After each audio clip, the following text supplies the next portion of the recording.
আসসালামু আলাইকুম সুপ্রিয় শিক্ষার্থীরা, কি অবস্থা তোমাদের? আশা করি তোমরা সবাই অনেক ভালো আছো। তো আজকের এই ভিডিওতে তোমাদের সাথে আলোচনা করব রাজশাহী বিশ্ববিদ্যালয়ের স্থগিত ভর্তি কার্যক্রম পুনরায় চালুর নোটিশ দিয়েছে রাজশাহী বিশ্ববিদ্যালয় কর্তৃপক্ষ। তো রাজশাহী বিশ্ববিদ্যালয় সহ দেশের সকল বিশ্ববিদ্যালয়ে ভর্তি কার্যক্রম বন্ধ ছিল দেশের পরিস্থিতির কারণে। তো এখন তা পুনরায় চালু করেছে এবং রাজশাহী বিশ্ববিদ্যালয় সেই কর্তৃক ভর্তি কার্যক্রম চালু করেছে। তো চলো বিস্তারিত অংশে দেখে নেওয়া যাক যে জরুরি নোটিশে কি রয়েছে। রাজশাহী বিশ্ববিদ্যালয়ের 2023-24 শিক্ষাবর্ষের প্রথম বর্ষ সম্মান শ্রেণীতে ভর্তির জন্য এ ইউনিট অর্থাৎ কলা অনুষদ, আইন অনুষদ, সামাজিক বিজ্ঞান অনুষদ, চারুকলা অনুষদ এবং শিক্ষা ও গবেষণা ইনস্টিটিউট এর অধীনে ফার্সি ভাষা ও সাহিত্য, সংস্কৃত এবং উর্দু বিভাগে আনুমানিক 50টি আসন খালি রয়েছে।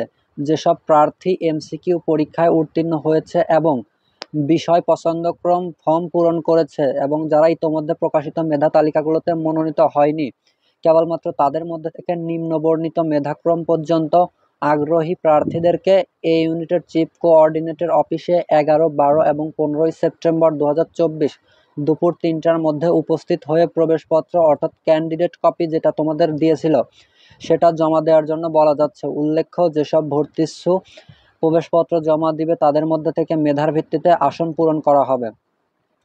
তো তোমরা বুঝতে পারলে, তোমরা যারা কোনো বিষয়ে মনোনীত হওনি এবং তোমরা যারা পরীক্ষা দিয়েছিলে এবং এমসিকিউ পরীক্ষায় পাশ করেছিলে তাদের মধ্যে থেকে 50টি আসন পূরণ করা সাপেক্ষে এই ইউনিটের গ্রুপ এ থেকে 713 থেকে 800 পর্যন্ত শিক্ষার্থী, গ্রুপ বিতে 736 থেকে 824 পর্যন্ত এবং গ্রুপ সিতে অর্থাৎ গ্রুপ 3-তে 706 থেকে 794 এবং গ্রুপ 4-এ 743 থেকে 831 পর্যন্ত তোমরা যে শিক্ষার্থীরা রয়েছে তোমরা সবাই তোমাদের ক্যান্ডিডেট কপি অর্থাৎ প্রবেশপত্রটি রাজশাহী বিশ্ববিদ্যালয় কর্তৃপক্ষের কাছে জমা দিবে এবং তার ভিত্তিতে রাজশাহী বিশ্ববিদ্যালয় কর্তৃপক্ষ যাচাই বাছাই এবং ভাইবার মাধ্যমে তোমাদেরকে ওই 50টি আসনের জন্য মনোনীত করবে। আবেদনকারীদের ফলাফল মেধাক্রমে অনুযায়ী আগামী 16 সেপ্টেম্বর 2024 তারিখে প্রকাশ করা হবে। ওই তালিকায় নির্বাচিত শিক্ষার্থীদের 17 ও 18 সেপ্টেম্বর 2024 তারিখে ইউনিট অফিসে হাজির হয়ে ভর্তি প্রক্রিয়া সম্পন্ন করতে হবে। বিশেষ দ্রষ্টব্য: 30/6/2024 তারিখে প্রকাশিত বিজ্ঞপ্তির আলোকে যারা ইতিমধ্যে ভর্তি তালিকায় মনোনীত হওয়ার জন্য প্রবেশপত্র জমা দিয়েছে তারাও মনোনীত হওয়ার ক্ষেত্রে বিবেচিত হবে।